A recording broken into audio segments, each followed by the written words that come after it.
قسط پہ گاڑی لے سکتے ہیں جیسے اکثر لوگ لیتے ہیں. اہل علم میں اختلاف ہے اس مسئلے پہ. کچھ علماء اس کو ناجائز کہتے ہیں، عرب علماء اس کے جائز ہونے کا فتویٰ دیتے ہیں ایک شرط کے ساتھ، اور وہ شرط یہ ہے کہ قسط شارٹ ہونے کی صورت میں پلنٹی نہ لگے، جرمانہ نہ لگے، لیٹ فیس نہ لگے. وہ کسی بھی نام سے، وہ جرمانے کے نام سے، وہ لیٹ فیس کے نام سے، وہ بینک کے اداری کاموں کے نام سے.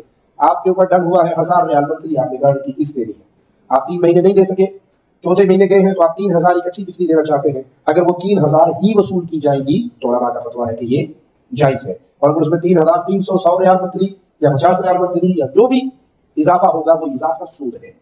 تو اگر کسی نے گاڑی لی ایسے بینک سے یا ایسی کمپنی سے جو قسط شارٹ ہونے کی صورت میں جرمانہ کرتی ہے، پلنٹی لگاتی ہے، تو وہ سود ہے. یہاں پہ کچھ بھائی کہتے ہیں جی ہم چونکہ ہماری کمپنی سے سیلری ٹکراتی ہے تو لیٹ ہونے کا کوئی چانس ہی نہیں ہے، ہم لیٹ ہونے نہیں دیں گے. آپ نے کم از کم وہ ایگریمنٹ تو سائن کیا جس میں سود کی شک موجود ہے، اس کو سائن کرنا ہی جائز نہیں ہے. اب یہ جو سارے کا سارا معاملہ ہے اسلامک بینکنگ کا، یہ قسطوں کے کاروبار کے اوپر کھڑا ہے. Time value of commodity, time value of money نہیں ہے، time value of commodity. Product کے بدلے جو کسی کو آپ وقت کی مہلت دیتے ہیں، اس کے اگینسٹ اس سے پیسے جو چارج کر لیتے ہیں، یہ کاروبار ہے، یہ حلال ہے. یہ نبی صلی اللہ علیہ وآلہ وسلم کے مبارک زمانے میں بھی تھا، تابعین تبع تابعین کے زمانے سے لے کر سلطنت عثمانیہ کے ختم ہونے تک سرکاری لیول کے اوپر یہ کاروبار رائج تھا. اس کے اوپر اجماع امت ہے. اہل سنت کے چاروں ائمہ متفق ہیں، امام مالک، امام شافعی، احمد بن حنبل، امام حنیفہ. اس کے علاوہ تابعین کے کئی ایک فتوے موجود ہیں، مصنف ابن ابی شیبہ کے اندر، مصنف عبد الرزاق کے اندر، جس میں یہ بات بالکل کلیئر ہوتی ہے کہ اس طریقے سے کاروبار کرنا یہ بالکل جائز ہے. ایک حدیث جسے لوگوں نے مس یوز کیا قسطوں کے کاروبار کو حرام قرار دینے کے لیے، وہی حدیث اس بات کی دلیل تھی کہ یہ کاروبار جائز ہے. وہ میں حدیث آپ کو بیان کر دیتا ہوں. باقی جو ڈاکٹر اسرار صاحب نے گفتگو کی ہے اس حوالے سے وہ کافی سخت ہے، وہ صرف جذبات کے اوپر مبنی ہے. کوئی قرآن و سنت کے دلائل انہوں نے دیے نہیں. حدیث کی فیلڈ میں تو وہ خود مانتے تھے میں امی ہوں. جب وہ امی تھے تو انہیں ان اختلافات کا پتہ ہی نہیں تھا. باقی جو سود کے حوالے سے ان کے دل میں حمیت تھی کہ سود ختم ہونا چاہیے، اس میں ہم ان کے ساتھ ہیں. لیکن خام خواہ کوئی چیز سود نہیں ہے اسے سود بنا کے پیش کرنا، یہ ظلم کے اوپر مبنی ہے. اس طرح دنیا میں نظام نہیں چل سکتا. وہ قسطوں کے کاروبار کو حرام سمجھتے تھے. وہ کہتے تھے جس طرح ٹائم ویلیو آف منی لینا حرام ہے، اس طرح کموڈٹی کی بھی ٹائم ویلیو لینا حرام ہے. کہ نقد کی چیز 20 روپے کی، ادھار کی وہی چیز 30 روپے کی. وہ کہتے تھے یہ آپ نے جو اوپر کے 10 روپے لیے یہ حرام ہے. پہلے تو ہم اینٹی وینم اور پھکی کے طور پہ یہ بات کریں گے کہ اگر کوئی شخص یہ کہے کہ اس بال پوائنٹ کی قیمت ہے 50 روپے، نقد لے لو تو 10 چھوڑ دوں گا، اور اگر ادھار پہ لیتے ہو تو یہ 50 کا ہے. اب کوئی فتویٰ لگائے اس کے اوپر، میں نے قیمت ہی اس کی 50 رکھ دی ہے. آپ جاتے ہیں نا مارکیٹ میں، لکھا ہوتا ہے جی 1 درجن کیلے 100 روپے کے، 3 درجن 300 کے نہیں 250 کے. وہ جو اوپر کے 50 وہ چھوڑتا ہے، وہ تو بڑا خوشی خوشی لوگ لے کے آ جاتے ہیں. وہ 50 روپے کا فائدہ آپ کو ہو رہا ہے نا، اسے تو آپ نے نقصان پہنچایا نا. اصولاً تو چاہیے کہ آپ اسے کہیں نہیں میں 300 ہی دوں گا تجھے. ادھر کسی کو خیال نہیں آتا کہ یہ جو فرق آ رہا ہے کہ اس نے آپ کو ایک اس اعتبار سے اوبلائج کیا ہے، فیسیلیٹیٹ کیا ہے کہ 3 درجن خریدتے ہو تو چلو میں 50 روپے چھوڑ دوں گا. تو جو اس نے 50 روپے اپنی مرضی سے چھوڑے اس کو تو 50 کم ملے نا. یہ سارے جائز سمجھتے ہیں. لیکن اگر وہی شخص یہ کہے کہ یہ 3 درجن کیلے لے جاؤ، ویسے تو 300 روپے اس کی قیمت ہے، لیکن تمہارے پاس رقم 300 نہیں ہے، کوئی مسئلہ نہیں، تم 6 مہینے میں مجھے رقم ادا کر دینا، لیکن تمہارے لیے میرا ریٹ ہے 3 درجن کیلے 400 روپے میں. اس کو کہتے ہیں نہیں جی وہ ٹائم ویلیو آف کموڈٹی لے لیا، یہ حرام ہو گیا، سود ہو گیا. یہ ٹائم ویلیو آف کموڈٹی ہے، پروڈکٹ ہے، منی کی نہیں ہے. اس نے آپ کو فیسیلیٹیٹ کیا ہے. وہ ادھر آپ کو کوئی خدمت کرنے کے لیے تو نہیں بیٹھا ہوا کہ ٹھیک ہے جی لوگ لے کے تو کھاتے رہے اور ٹھیک ہے پھر اینڈ پہ اس کی دکان بھی بند ہو جائے، پروفٹ بھی نہ لے. وہ اس طرح تو نہیں ہوگا. دنیا میں کاروبار اس طریقے سے نہیں چلتا. اب آ جائیں اس حدیث کی طرف جو جامع ترمذی میں موجود ہے, سنن ابی داؤد کے اندر بھی موجود ہے, بڑی مشہور حدیث ہے کہ اللہ کے محبوب صلی اللہ علیہ وآلہ وسلم نے ایک چیز کی 2 قیمتیں مقرر کرنے سے منع فرمایا. اب اس حدیث کا کانٹیکسٹ کیا ہے وہ امام ترمذی نے خود ساتھ لکھا ہے, لیکن اتنی حیران کن بات ہے جو لوگ تلے ہوئے ہیں اس بات کے اوپر کہ انہوں نے قسطوں کے کاروبار کو حرام قرار دینا ہے, وہ بس اتنی حدیث لیتے ہیں اور کہتے ہیں دیکھیں نبی الاسلام نے ایک چیز کی 2 قیمتیں مقرر کرنے سے منع کیا ہے, لہٰذا جب آپ یہ کہتے ہیں کہ نقد پہ لوگے تو 100 روپے کا بال پوائنٹ اور ادھار پر لوگے 6 مہینے کے تو یہ 150 کا ہے, تو یہ 2 قیمتیں ہوگی لہٰذا یہ حرام ہے, یہ سود ہے. بنیاد اس حدیث کو بناتے ہیں, حدیث بالکل صحیح ہے. اس حدیث کے آگے امام ترمذی نے باقاعدہ کمنٹس کیے ہیں, وہ کمنٹس بھی یہ صاحب نقل کرتے ہیں لیکن آدھے. امام ترمذی نے لکھا کہ اگر کوئی شخص یہ کہے کہ یہ کپڑا نقد 10 کا ہے, اس زمانے میں درہم تھے یا دینار تھے, لیکن ادھار پر تمہیں 20 کا دوں گا, یا آج کی ڈیٹ میں آپ کہہ لیں کہ نقد یہ جوڑا $10 کا ہے, ادھار پہ تمہیں $20 کا دوں گا. تو اس حدیث میں یہ مراد دیا جا رہا ہے نقد اور ادھار کے فرق کا. اتنے کامنٹس نقل کرتے ہیں اور کہتے ہیں دیکھیں امام ترمذی نے اس کی شرح بھی کی ہوئی ہے باقاعدہ. آگے امام ترمذی نے پتا کیا لکھا ہوا ہے کہ اگر بیچنے والا اور خریدنے والا کسی ایک قیمت کے اوپر متفق ہو جائیں, بھلے وہ ادھار کے اوپر جو رقم ہے اس کے اوپر یا نقد کے اوپر, تو کاروبار کرنا بالکل درست ہے. یہ آگے نہیں وہ نقل کرتے. بیسیکلی غرر کو اوائڈ کیا گیا ہے کہ کوئی شخص مال اٹھا کے لے جائے اور یہ کلیریفائی نہ کرے کہ اس کی رقم میں تمہیں ابھی ادا کروں گا, 6 مہینے بعد ادا کروں گا, 10 مہینے بعد ادا کروں گا, کیونکہ ریٹ پہ ڈفرنٹ ہوگا. اگر 1 سال کی قسطوں پہ آپ کوئی چیز لیتے ہیں اس کا ریٹ ڈفرنٹ ہوگا, 2 سال کی قسطوں پہ لیتے ہیں تو اس کا ریٹ ڈفرنٹ ہوگا.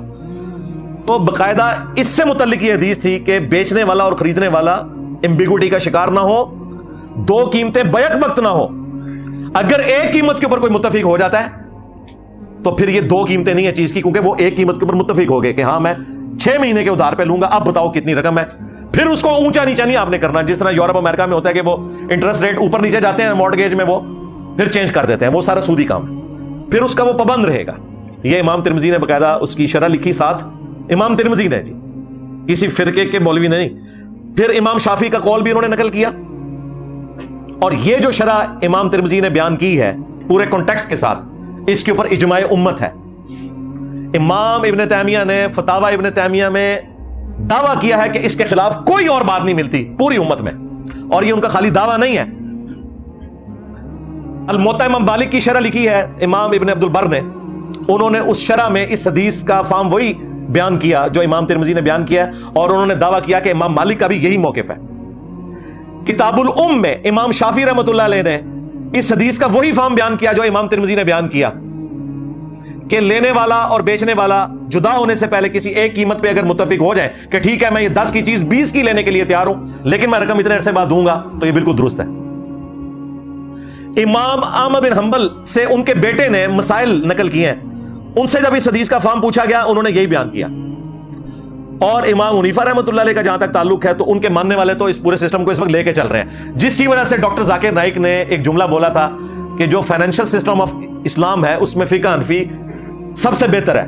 تو لوگ یہ سمجھے کہ انہوں نے فقہ حنفی کی ہر چیز کی تعریف کر دی, وہ اس پوائنٹ آف ویو سے انہوں نے کی تھی کہ تقی عثمانی صاحب نے جو یہ سارا کام کیا ہے, ہم اس میں ویلیو ایڈیشن کریں گے کہ یہ امام حنیفہ کی فقہ نہیں ہے صرف, باقی 3 امام بھی یہی موقف رکھتے ہیں. ہاں, اور مفتی تقی عثمانی صاحب نے اس حوالے سے جو کتابیں لکھی ہیں, میں نے آلموسٹ 8 سے کوئی 10 سال پہلے وہ ساری منگوا کے پڑھی تھی. انہوں نے سارے اماموں کے باقاعدہ فتوے اس میں نقل کیے ہیں.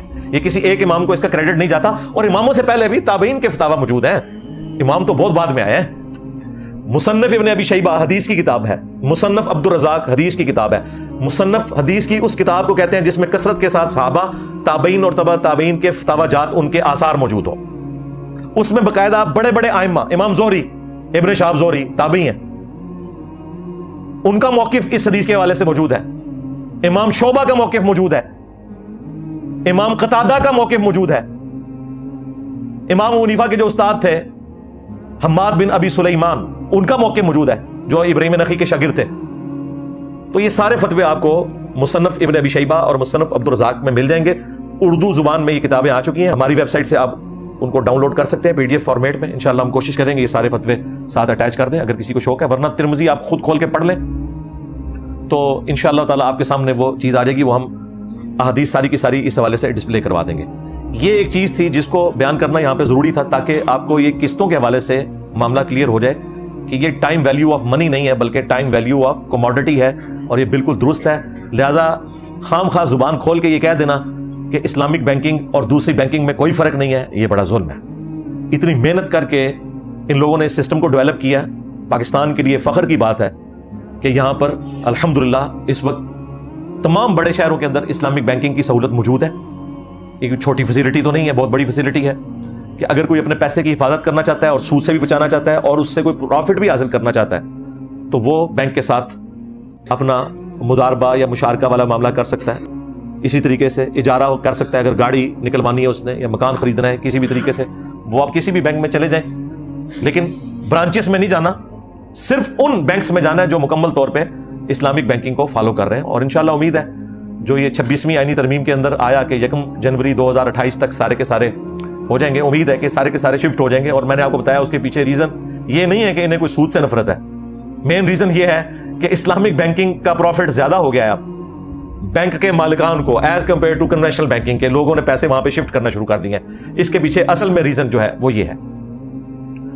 باقی جو سود کی سینسٹیوٹی ہے، سود اور سور یہ دونوں چیزیں ایسی ہیں جن سے ہر مسلمان نفرت کرتا ہے۔ اس کی حرمت کسی کو بتانے کی ضرورت نہیں ہے۔ اگر کسی کو شوق ہے تو سورۃ البقرہ میں ایک پورا رکوع ہے، وہ آپ پڑھ لیں۔ سورۃ البقرہ میں آیت نمبر 274 سے لے کر 281 تک ایک مکمل رکوع ہے جس میں اللہ تعالیٰ نے سود کے حوالے سے بیان کیا۔ میری قرآن کلاسز میں نے اسے کور کیا ہے، اگر میں نے یہاں کور کیا تو کافی زیادہ ٹائم لگ جائے گا۔ اس میں اللہ تعالیٰ نے بیان فرمایا کہ جو لوگ سود کھاتے ہیں وہ قیامت والے دن اس طرح مخبوط الحواس ہو کر اٹھائے جائیں گے جس طرح کسی کو شیاطین نے یا جنات نے مس کر دیا ہو، اسیب زدہ کوئی شخص ہوتا ہے، یہ ان کی حالت ہوگی قیامت کے دن، والعیاذ باللہ تعالی۔ اور پھر اللہ تعالیٰ نے فرمایا کہ جو پہلے کھا چکے ہو وہ معاف کیا، اب تم باز آ جاؤ، اور جو اپنی اوریجنل رقم ہے جو اگر کسی کو دی ہوئی ہے قرضے پہ وہ لے لو، اوپر والا سود ختم کر دو، ورنہ پھر تیار ہو جاؤ اللہ اور اس کے رسول کے ساتھ جنگ کے لیے۔ یہ اتنی بڑی وعید سود کے لیے آئی، لہٰذا ہمارے استاد ڈاکٹر اسرار صاحب کا جو غصہ تھا سود کے حوالے سے بڑا جسٹیفائی تھا، بلکہ وہ تو کہتے تھے کہ جس طرح عقیدے میں سب سے بڑا گناہ شرک ہے، اعمال میں سب سے بڑا گناہ وہ کہتے تھے سود ہے، اور یہ ظاہر معاملات لین دین کے اعمال کے اعتبار سے، ورنہ تو سب سے بڑا گناہ نماز کو چھوڑنا ہے۔ ان کا غصہ اسی وجہ سے نظر آتا تھا۔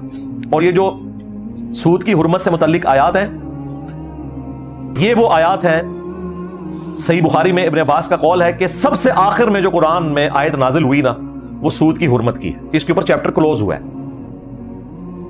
اس آیت کا سوز و گداز بتا رہا ہے کہ واقعی یہ جس طریقے سے کوئی شفیق باپ اپنی اولاد کو رخصت کرتا ہے نا، اور جاتے ہوئے کوئی نصیحت کرتا ہے اور ساتھ ساتھ ہاتھ ہلا رہا ہوتا ہے، میں جب بھی آیت پڑھتا ہوں نا تو مجھے یوں لگتا ہے جیسے خدا اپنی مخلوق سے مخاطب ہے کہ یہ آخری بات میں تم سے کر رہا ہوں کہ ڈر جاؤ اس دن کے معاملے میں جب تم اللہ کے حضور پیش کیے جاؤ گے اور ہر جان کو پورا پورا بدلہ دیا جائے گا اور کسی پر ظلم نہیں کیا جائے گا۔ لگتا ہے اس آیت کا سوز و گداز بتا رہا ہے۔ ابن عباس کا یہ قول صحیح بخاری میں موجود ہے کہ یہ قرآن کی آخری آیت ہے جو نازل ہوئی۔